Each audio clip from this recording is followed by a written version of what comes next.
Alright, what is up everybody? We are back with another edition of Everyday Hoops. Hope you guys are having a good one.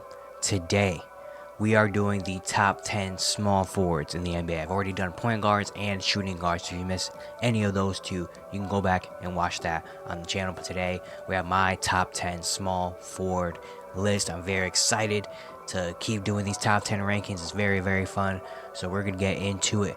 Thank you guys for the views on the videos and the shorts recently. I really appreciate it. If you do like the content around here, consider subscribing, turn on notifications, do all stuff like that. I'd really appreciate it. It really helps out a lot. Join the membership. If you want to learn more about the membership, there's a video on my channel explaining all of it. You can go back and watch that. Link to my Twitters, all that stuff down in the description below. And once again, just like the other ranking videos, this is my personal opinion. So if you have your other opinions, leave it down below in the comments section. What you would change, what your top 10 small forwards are, all the stuff like that. And yeah, don't waste any more of your time. Let's get right into it. Starting off the top 10 small forward list at number 10, we have RJ Barrett of the Toronto Raptors. Barrett last season averaged 20 points, 5 rebounds, and 3 assists per game on 49, 36, 71 shooting splits. Barrett, once he got traded to Toronto, had a really good season. In Toronto, in his 32 games he played, he averaged almost 22, 6, and 4 on 55, 39, 63 shooting. 39% from threes, amazing. 55% from the field, incredible. I mean, last year overall, 49% from the field is a career high for him. Career high in assists as well. He just looked a lot better in Toronto. Had a lot bigger of a role in New York. Still behind Brunson and Randall at the time. It was just, he had to play a certain way. He had to be more of a guy, a three that can, stretch the floor and defend. When RJ Barrett isn't really, he can defend, but he's more of a get downhill, get to the bucket, that type of scorer. And in New York, we already had a lot of guys that were driving and had the ball in their hands a lot. It was just tough for RJ. But now in Toronto, he has a lot bigger of a role. He looked really, really good. He also looked good in this year's Olympics for Team Canada. And RJ Barrett might be en route to have a breakout season next year in Toronto, where if he could do the things he was doing last year in Toronto for a full season, he could be a 23, 24 point per game type scorer, which is the kind of blow up that we all want RJ to have back in his time in New York, but it just never got the chance to.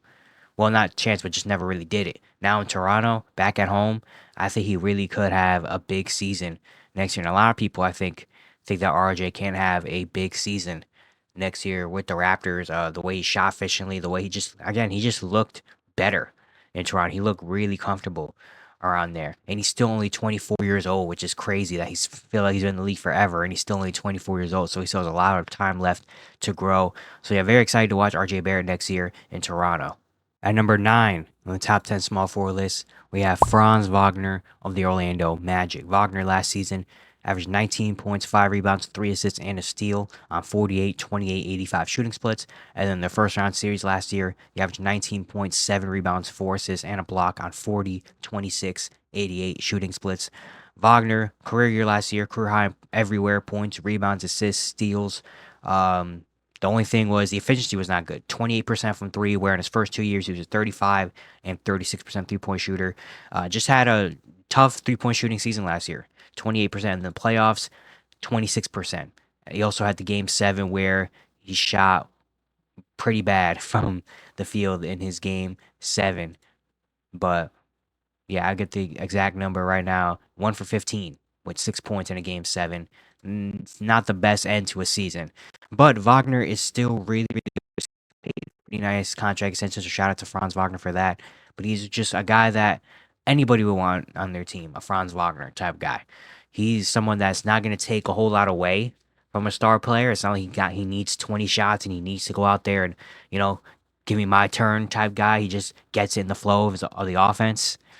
Next to Paolo and them, like 1-2 dribbles, get to the rim, get to the paint, and score easy one. He can shoot the 3 ball usually pretty well. I don't expect the 28% to hold. I expect next year for him to get back up to that 35-36% range from 3, because that's who he always has been. He can rebound the ball well defensively. He's pretty good too. He's just one of those ultimate kind of glue guys, and if you have him as a number 2, number 3 on your team, you feel really, really confident because he is just someone that just doesn't do so much wrong on the court. He always usually just does some things right on the court, and probably will get to that 20 point per game next season. And probably be a consistent 20, around 18 to 21 point per game score for the rest of his career in his prime, because he's just that good. He just always gets better and better. One of those players that always gets better. One of those players that always just finds themselves in the right situation is going to be very huge for the Magic coming up in the future. At number 8 on the top 10 small forward list, I have Brandon Ingram of the New Orleans Pelicans. Ingram last season averaged 20 points, 5 rebounds, and 5 assists on 49, 35, 80 shooting splits. And then the first round series last season, he averaged 14 points, 4.5 rebounds, 3 assists, a steal, and a block on 34, 25, 89 shooting splits. Ingram, kind of similar to what I said in the shooting guard video about Zach LaVine. All the talk surrounding Brandon Ingram right now, I feel like it's not really about his game. It's about all the other stuff, about potential trade from the Pelicans, about him, coming in the last year of his contract. He wants some max money, which I don't know if he's going to get or not. And there's just a lot of stuff about Brandon Ingram that's not really about his game. Because when you look at him on the court, he's a really good player. I mean, he's a big forward. He's a forward that can handle the ball really, really well for his size. A guy that can get in the mid-range, solid three-point shooter, and get to the rim, can play make for other people, has become a really solid passer. It just he's Brandon Ingram is really good.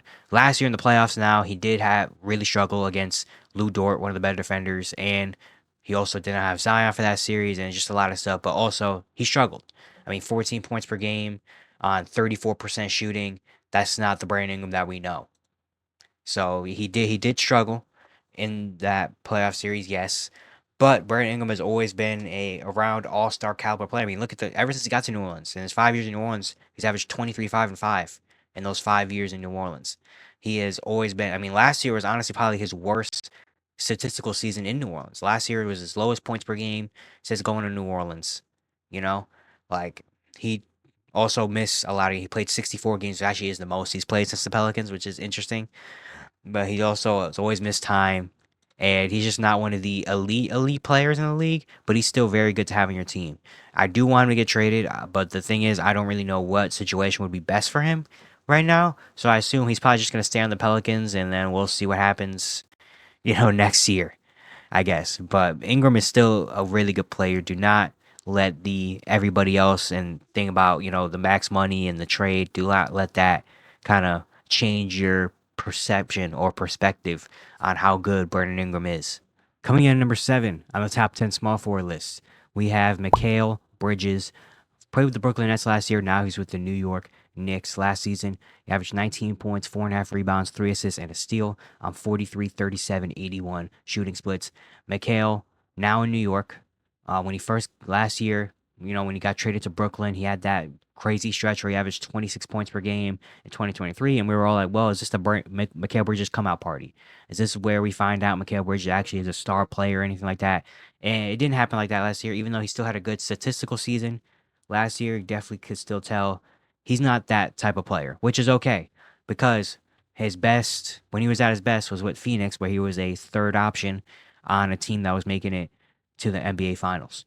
And now he's back on that with the New York Knicks, where he gets to reunite with his Villanova boys, with his best friends. Friendship is magic over there in New York, apparently. And now he gets to go back to that being third, fourth option, potentially sometimes in New York, where he's going to fit that culture. We already know how great he is defensively. He's one of the best defensive wings we have in the NBA. Also, is a really good three-point shooter ever since his rookie year. I mean, his years in the NBA, 36%, 42%, 37%, 38%, 37% from 3. So he's a reliable, capable, knockdown three-point shooter. And with a team that already has a bunch of talent like Jalen Brunson and Julius Randle, having guys like Mikal Bridges is so key. So now Mikal gets to go be in New York, in that big city with his friends, and he gets to really show who Mikal Bridges is. It's just going to add so much more to this already really, really good Knicks team. At number 6 on the top 10 small forward list, we have OG Anunoby of the New York Knicks. Anunoby last season averaged 14 points, 4 rebounds, 2 assists, and a steal on 49, 38, 75 shooting splits. And then in their playoffs, he averaged 15 points, 6 rebounds, an assist, and a block on 50, 41, 61 shooting. OG, since coming to New York, has been huge. And even though statistically he might not be as good as some of the last guys we've had on this list, but similar to what I said about a couple other players, especially my shooting guard list, the impact he brings on the court is bigger than the numbers. It's bigger than him averaging 25 or anything like that. Like, defensively, he's one of the best defenders we have in the NBA. Like, he only played in 50 games last year, but if he qualified, he probably would have been all defensive first team. Would have got some DPOY votes, absolutely, because the energy and what he brings on the defensive end literally changes games. It's so, so huge. Then on offense, him becoming a consistent 3-point shooter. I mean, the last 4 of the last 5 years, he's shot over 38% from three. So he's become a reliable, capable 3-point shooter. Last year, in his 23 games in New York, he averaged 14, 4, and 1, a steal and a block. He shot 39% from three. He was incredible. And then the playoff run, he has some big moments as well, even though unfortunately he ended in injury. I mean, shooting 41% from three for the playoffs for him on 4 attempts per game, while averaging almost a steal and a block. Again, the impact he brings on the court, on everywhere else, with his 3-point shooting, with him being able to kind of coincide with the offense, and also him having the capabilities to potentially some nights go off and have a 20, 25-point game. But what he does defensively, it's what he really does defensively, and just the impact plays that he makes.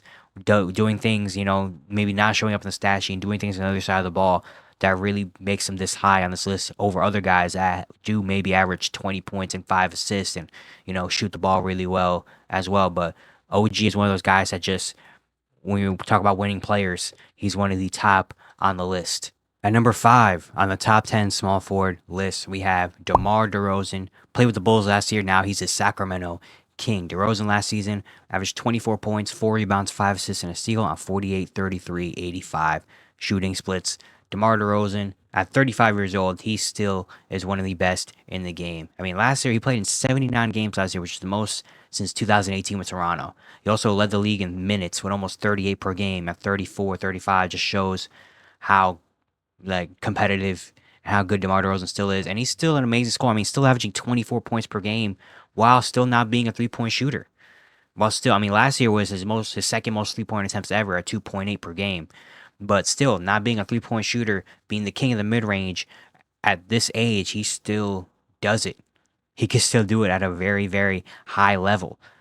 Still, I mean, last year finished second in clutch player of the year. We know he can do there. Just, he's become a really solid playmaker and passer as well. DeMar's just really, really good, and he's one of my favorite players, honestly. I still marvel at how good DeMar DeRozan still is at this age and how great he's getting as he keeps getting better and better in this league. And I'm very, very interested to see how he fits in Sacramento and how much he makes the Sacramento Kings team better. Just being a guy that can go consistently get a bucket on a team that is more led by De'Aaron and Domantas Sabonis, pick and rolls, all that stuff like that. But having a guy like DeMar who's been around this league for a while, and being a guy that can just go get a bucket consistently, where it's like 10 on the shot clock. All right, DeMar, here you go. Make something happen, and he can do that. That's very key to have, especially in a very, very tough Western Conference. So I'm very excited to see how DeMar fits in with the Sacramento Kings. But I believe he'll be fine. Even if the Kings don't do good, I believe he'll be good, because he's just one of those guys that can just, he's still really, really good at his age. He's still a guy that can go consistently get you 20 to 25, some nights 30 points per game if you really, really want him to. At number 4 on the top 10 small forward list, we have Jimmy Butler of the Miami Heat. Butler last year averaged 20 points, 5 rebounds, 5 assists, and a steal on 50, 41, 85 shooting splits. Unfortunately, we did not get to see Butler play in their playoff series against the Boston Celtics, but we know Jimmy is one of the best playoff performers we have seen. I mean, 2023, he took an 8 seed to the NBA Finals. I mean, we know in the playoffs, Jimmy's going to come with it. Really, it's just been about the regular season for Jimmy. I mean, ever since he has gone to Miami, he hasn't played more than 64 games in a year. Last year, he played 60 games, which is pretty good for him. Well, decent for him, I guess, because the first 3 years in Miami, he was 58, 52, 57. But yeah, so Jimmy really needs to start coming with it in the regular season. I still put him high on this list because we know how good he is when it comes to, when it needs to be that time. He knows when it's that time and it's like, oh, okay, we really got to get into it. Okay, he becomes one of the best players in the NBA. Not just small forwards, but he becomes one of the top players in the NBA. But really, just about the regular season, and of course, a lot of the discussion about Jimmy now is about potentially leaving Miami. Of course, coming into the last year, he has a player option after this year that it looks like he might decline no matter what happens. And there's been potential about Miami now giving him a big extension or the much money he can get, and that might lead into a trade potentially. That's been a lot of talk about Jimmy for the last couple weeks. Jimmy is still really good. He is 35 years old now, just turned 35 years old. So, age is catching up to him. How long is he going to be this good? We don't really know yet. And how many more shots do the Miami Heat have at a championship or even getting far with Jimmy as their number one player at 35? I don't really know yet. But we do know that Jimmy Butler, once it comes to that time, when it comes to playoff time, there's not many people you're taking over Jimmy, to lead to lead your team in a series. But really, it's gonna have to be now about the regular season. He's gonna have to start taking the regular season serious, especially with the Eastern Conference being a lot top heavy and the Heat maybe falling behind. Jimmy's gonna have to come into the regular season and take it a lot more seriously so that they have a shot in the playoffs. So that's what he's gonna have to do. But Jimmy is still one of the more elite players in the NBA. At number 3, on the top 10 small forward list, we have Paul George. Played with the Clippers last year. Now he's a Philadelphia 76er. George last season averaged 22 points, 5 rebounds, 3.5 assists, and 1.5 steals on 47, 41, 90 shooting splits. And then the playoff, he averaged 19.5 points, 6 rebounds, 4 assists, and a steal on 41, 36, 84 shooting splits. PG still had a really solid year last year. Was still an all-star last season for the Clippers. Shot a really efficient year. I mean, dang near 50, 40, 90 last year in 74 games, which is the most he's played since 2019, where he finished top 3 in MVP with the Oklahoma City Thunder. So very encouraging in that regard. Playoffs, not so great. Did drop off. 19.5 points is his lowest, playoff run since 2013, back when he was still 22 years old in Indiana. So not a great playoff series for him, and that's been a lot of talk. But now he's a Philadelphia 76er, where he gets to be down to the third option behind Joel and Tyrese Maxey, being a guy that can fit in as that third guy, being better than Tobias Harris, and just being in there to help this team get to that next level. And having this guy, Paul George, as your third option, I mean, what more could you really ask for? And having a guy that can average 23 to 25 points per game in a season, can be efficient, can hit many clutch shots, and defensively, he's also gonna bring it on that end. Just having that as your third is incredible. Now, do I expect him to win it all year one? No, because that usually doesn't really happen. But eventually, at some point, I feel like they're going to have to make it far, right? You got to believe that. But we just have to wait and see. PG in Philadelphia, though, very excited to see that, see how that works out. And very excited for him. I mean, this is a good opportunity for him to now get down to that third option and having one of his best teammates. I mean, Joel Embiid and Tyrese Maxey, having those guys next to you is big, especially in the Eastern Conference that does have the Boston Celtics, but after the Boston Celtics, Philly could be that number 2 team. They have the talent and the potential to. But PG still really, really good. He is 34, but he also probably has one of those games where it's probably not going to age horribly because he's not right now. He's so skilled and can shoot the ball really well and can still defend. So very excited to see PG now in Philly. At number 2 on the top 10 small forward list, we have Jaylen Brown of the Boston Celtics. Brown last season averaged 23 points, 5.5 rebounds, 3 assists, and a steal on 50, 35, 70 shooting splits. And then their championship run, he averaged 24, 6, and 3 with a steal on 51, 32, 66 shooting splits and was awarded with Finals MVP. Jaylen Brown has become incredible. I mean, watching him his first 3 years in the NBA, who would have expected him to become this good? Even though statistically he dropped off in the past 3 years where he was averaging 24, 23, 26 in 2023. He was still an all-star, had a really good conversation for making All-NBA, even though he didn't make it. Definitely had a real conversation for it. But just the way he played last season, the way he's gotten better every single season is just incredible. I mean, for him now becoming a reliable three-point shooter, still being a really good defender, being a guy that can be a go-to bucket getter, being a guy that can average 23 to 26 points per game, being a guy that can be an amazing number 2 option. Probably could be a number 1 on many other teams, and here he's number 2, and he's doing an amazing job at it. Jaylen Brown has become really good, and then the playoffs, he had just so many great shots and great games with Boston. I mean, he was the Eastern Conference Finals MVP, the Finals MVP, just absolutely incredible stuff from JB. Yeah, I mean, as long as he's around, him and Tatum are around in Boston, they're going to be a competitive team. They're going to be a playoff team. They're going to be one of the better teams in the league. And Jaylen Brown has been just a huge factor in bringing the Celtics team all the way to being NBA champions and, being probably a favorite to win next year because Jaylen Brown and this team is just super, super, super good. But Jaylen, I mean, yeah, the way he's gotten better every single season, the way he's improved his game to becoming where he is now, where he's an all NBA type of talent, is just incredible to see, man. Very, very, a lot of respect to Jaylen Brown. And at number one, still the best small forward in the NBA right now, we have Kawhi Leonard of the LA Clippers. Leonard last season averaged 23 points, 6 rebounds, 3 assists, and a steal on 52, 41, 88 shooting splits. In the playoffs, he only played in 2 games. In those 2 games, he averaged 12, 8, and 2 with 2 steals on 45% from the field and 66% from the free throw line. Leonard in the regular season was incredible. Was an all-star, still made All-NBA second team, and played in 68 games, which is the most he's played since 2017 back in San Antonio. Now, unfortunately, he did get hurt at the end of the season, and he only played in 2 games. In those 2 playoff games, he was not good at all. And you can definitely tell that he was still injured, and it's just really, really unfortunate. He also didn't play this offseason for Team USA. They held him out, which is it's super unfortunate because we know. I mean, he showed it. He proved it last year when Kawhi is healthy and playing. He's one of the best in the game. I mean, still at 32 years old, being named All NBA second team. Last 2 seasons, he's had dang near 50, 40, 90 years. He's still really, really good on both sides. Still one of the better defenders on the wing. Very, very efficient.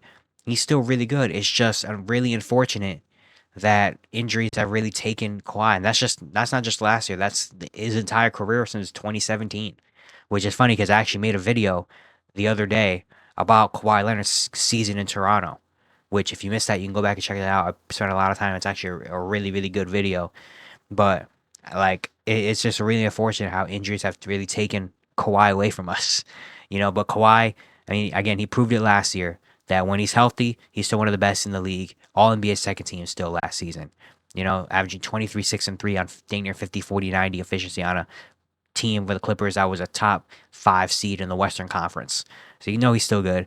Now, without Paul George, it's going to be a lot tougher. Can we expect Kawhi to be healthy? Do we know if Kawhi is healthy after they pulled him out of Team USA? I don't really know. What can we expect next year from Kawhi? I'm not really sure.